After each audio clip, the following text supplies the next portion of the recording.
cahana vermerin seni.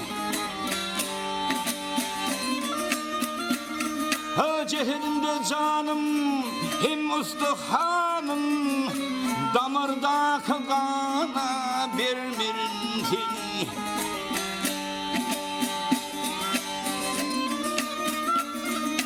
Dağlarda marul sen çöllerde cerin, bir totu bakışlı başına kurban.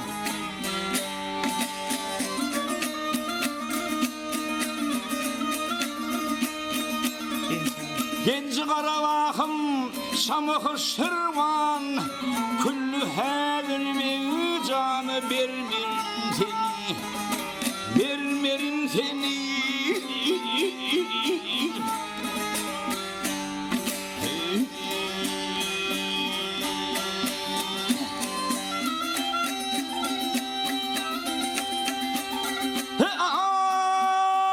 Bakışım benzettim bir katra suya,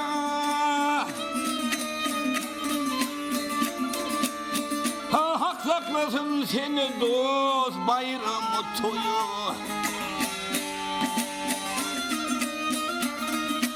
Tavsan terbiyedi Irak'tan hoya, küllü Gürcistan'a vermerin seni, vermerin seni.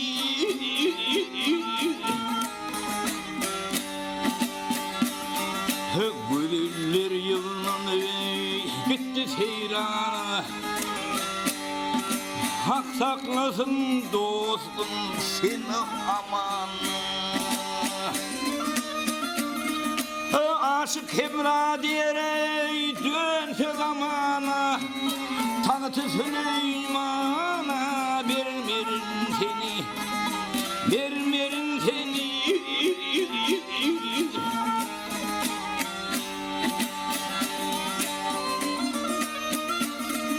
Aşık Hebra diyerek dönse zamana, tanıtı Süleyman'a vermerin seni, vermerin seni.